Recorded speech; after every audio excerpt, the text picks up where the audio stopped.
As we continue our trek into the 21st century, we are beginning to come to terms with a newish means of communication.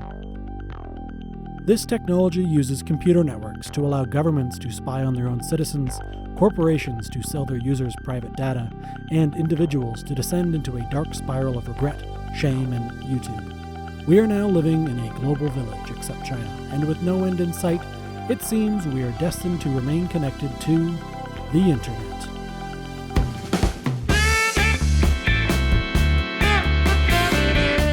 Not Exactly Normal is made possible with the support of Dashlane. Never forget a password again. And my monthly financial support from viewers like you. Hi, I'm Dylan, and this is Not Exactly Normal. You may not have known this, but in the 90s, the internet was a very different place. There has never been a better time to get online. The easiest just got easier. Instant messages. I can customize my email. My niece sent me a picture. If you have a phone line, you can be online. It's the easiest way to keep up with old friends. Everyone I know is on it. For many, it came on discs in 10-hour bursts, tantalizing images loaded frustratingly one line at a time, and there was a weird amount of frog dissection.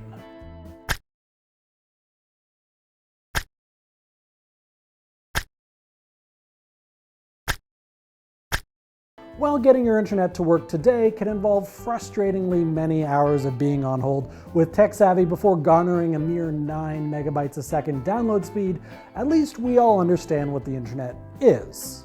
I've got to make sure that YouTube comes down to tape this. We may not all understand exactly how the internet works or what the cloud really is, or really be able to fix a problem with the internet without the internet. But we do generally understand what we can do on the internet and what it can do for us. But in the 90s, that wasn't really the case. I'm just finishing up here with my new kayaking friends. Kayaking friends on your computer? Yeah, I just got America Online. Sounds great. Listen, I can't go to the game today. What?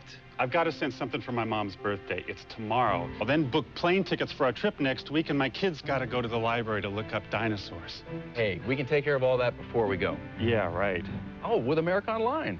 America Online can do all that? The internet began to worm its way into homes across the world, and with it came a lot of questions. That little mark with the A and then the ring around it? At? See, that's what I said.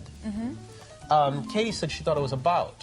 Yeah. Oh. But I'd never heard it. Around. I'd never heard it said. I'd always seen the mark, but never heard it said. And then it sounded stupid when I said it. Violence at NBC.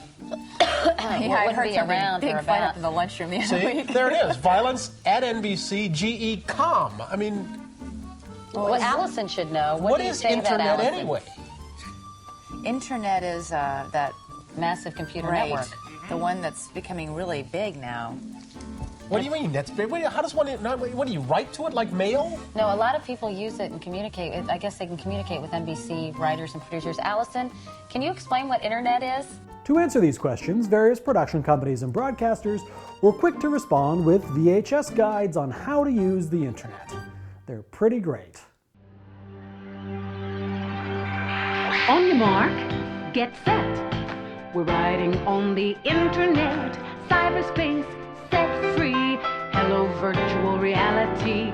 Interactive appetite, searching for a website, a window to the world, got to get online. Take a spin, now you're in with the techno set. You're going surfing on the internet.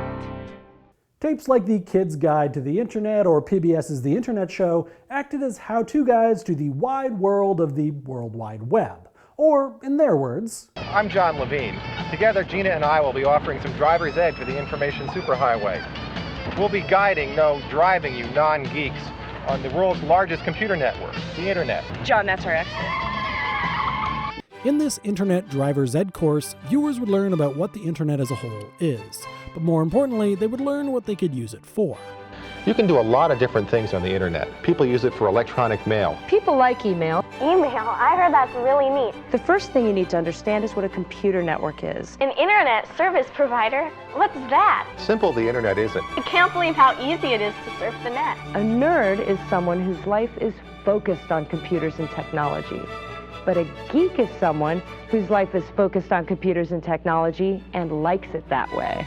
Netscape Navigator, Microsoft Internet Explorer, Yahoo. You can check out all kinds of graphic images on the Internet. So I'll click on the view button here. What does download mean? One of my favorite parts of the internet is Usenet. Then there are news groups. Subscribe to a few lists and you might end up canceling the rest of your life just so you can keep up with your email. You can even talk with people all over the world on chat lines. Chat is mostly used for gossiping. What's for lunch? And hopefully it's not pastrami. Is this like sending email? And the internet has some serious time-wasting fun available. Rec.humor.funny. Has anyone ever said you live in a fantasy world? Don't tell about the games and stuff. Including a lot of neat stuff. The internet is full of neat stuff. And there are literally hundreds, if not thousands, of neat things you can do on it.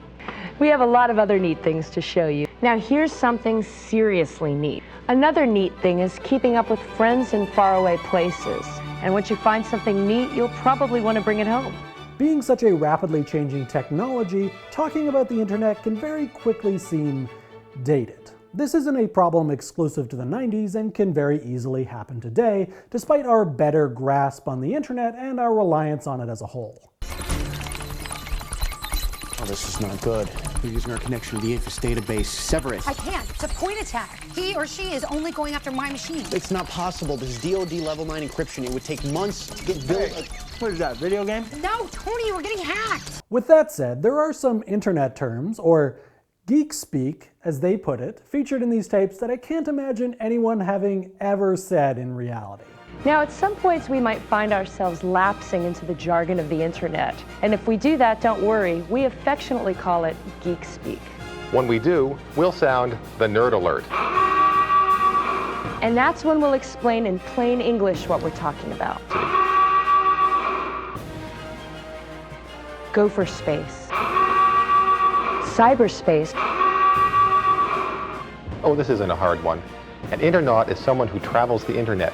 Well, there are a few things that make internauts internauts. Internauts grind their teeth, or MUDs for short, or internick. If you're a serious hacker, another bit of netiquette revolves around you might need a gopher, or maybe Archie. And if you like Archie, you should definitely get to know Jughead and Veronica, a program called Veronica, her friend Jughead, and if you like Veronica or Jughead, you'll really like Archie. It's very simple to begin an Archie search. It's called a slip, the golden fleece of cyberspace. But I'm partial to some internet comic strips. Some people call them net tunes.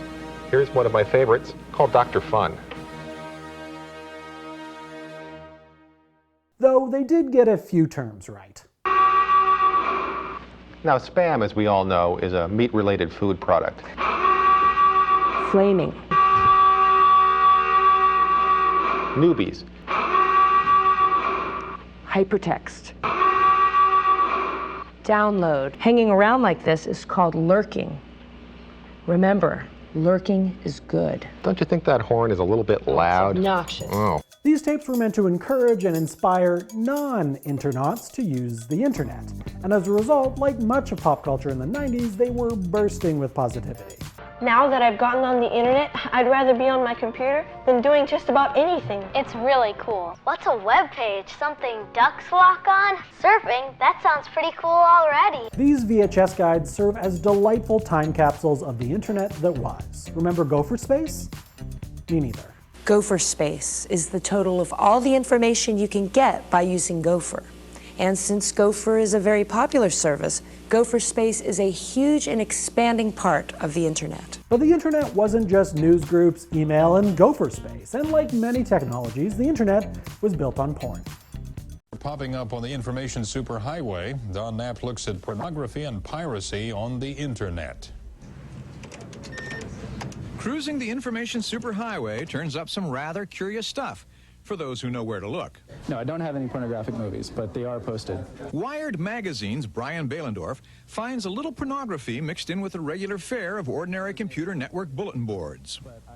But computer security specialists were surprised to find what may be the largest computer collection ever of hardcore pornography at the nation's top nuclear weapons and research laboratory. 2,000 megabytes of high-quality graphic images on a lab workstation available on the Internet Computer Network. About 99% of it is nude women kinds of photos, single individual photos. The other 1% is more graphic sexually and depicts heterosexual sex acts. The lab won't say who's responsible, but says he's been placed on administrative leave, and the offending computer has been cleansed. The images were saved for the ongoing investigation. But the advantage that the internet had over the massive market of VHS porn was interactivity.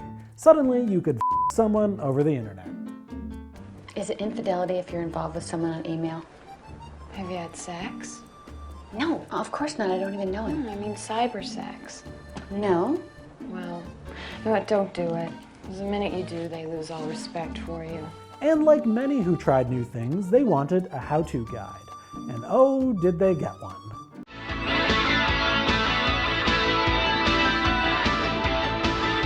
You've heard of computer sex, but is there really such a thing? Absolutely. Having sex with an online partner is easy to learn. I'll show you how to reach a cyber sex climax. We'll also visit others who have mastered the art of one-handed typing. So let's get started.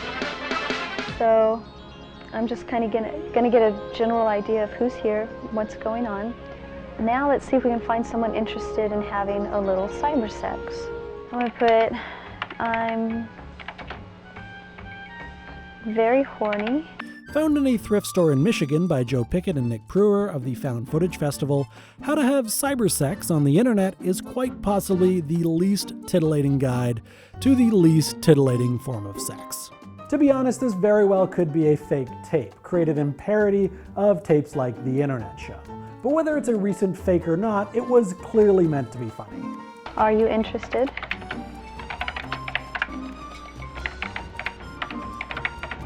Okay. And click send. These internet how-to tapes may seem unbearably irrelevant in this day of scrolling, swiping, and double tapping, but they do have a few relevant takeaways. First of all, ever since the internet existed, people have used it to be shitty. Flaming. Unusually pointless and excessive outrage in electronic mail has become so common that it's now got its own name, flaming. If you receive an angry message, you've been flamed. Unfortunately, a few people seem to enjoy sending these kinds of messages. Secondly, Reddit isn't alone in its penchant for rules. While people on the internet can be extremely helpful, they really don't like wasting their time answering the same question that's been asked over and over before. So please, read those FAQs.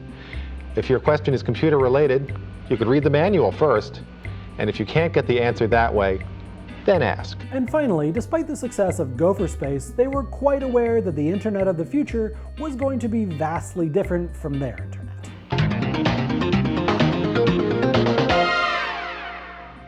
Part of the internet's future is wrapped up in technology. The rest is sociology. As the equipment linking computers on the net permits faster and faster connections, the door opens for more use of graphics and full motion, film, video, and even live action events. Okay guys, the first thing that you need to know is that the internet is amazing and it's changing every day. The internet is a work in progress. We can't tell you everything about it because it's changing every day. That's right. In fact, the best advice we can give you is get on it and start exploring. Let's go. Oh, and of course, emoticons. And if you want to send a message with a little humor in it, there's a way to show that intention too. You can type what we call a smiley. Here's one. Now just turn your head sideways and you can see how it works. There's a variety of these things. They're called emoticons and lots of internauts use them. Despite a handful of successful predictions of what's to come, on some issues they were a tad naive. One thing you should know is that censorship is not a part of the internet culture. In fact, technically speaking, it's pretty much impossible. One core element of the internet that was as relevant in the 90s as it is today is... You're going surfing on the internet. As a parent, I've never been happier than when my children ask their friends over for an internet computer party. I'd like to add a word about safety, though. You have to remember the internet is not a regulated environment, so the quality and accuracy of various informational offerings can differ quite a bit. There may even be a concern if your children should access some of them. So, go online with them on the net. Fortunately, we don't need our parents anymore to protect us on the internet. To protect your digital identity, all you need is Dashlane. Dashlane is a digital identity manager that keeps all your passwords, personal, and payment information secure. Their simple yet effective tool generates and stores strong passwords for you and then autofills them everywhere on the internet seamlessly across all of your devices. Dashlane uses a patented security architecture which encrypts everything, so that nobody can see your information except you. With Dashlane, your internet security will be taken out of the 90s and into what feels like the future. They make it simple, and they even have a helpline if you get stuck.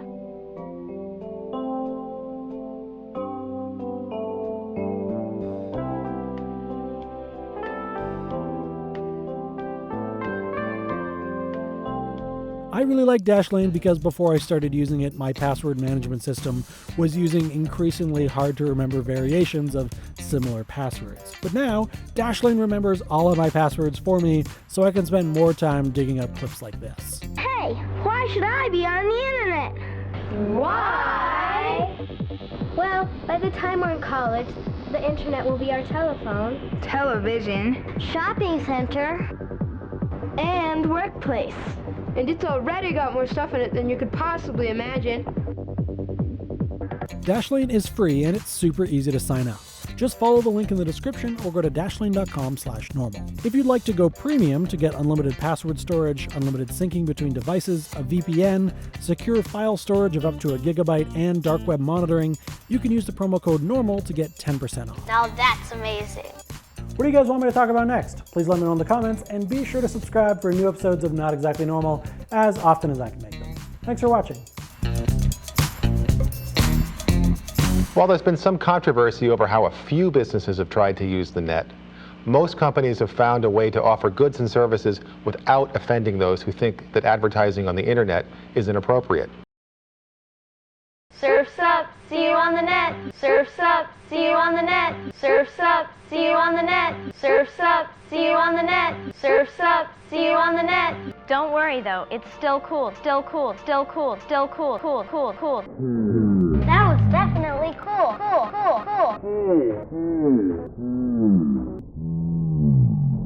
Thanks, dude. Absolutely, see you on the net.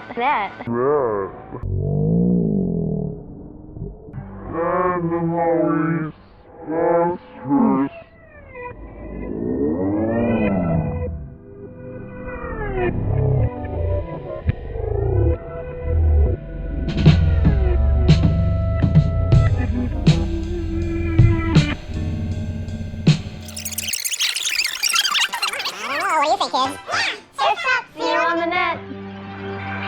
On your mark, get set. We're riding on the internet. Cyberspace, sex free. Hello, Verde. Interactive appetite, searching for a website, a window to the world that's a get online. Take a spin, now you're in with the techno set. You're going surfing on the internet. Fortunately, it's just as easy to unsubscribe as it is to subscribe in the first place.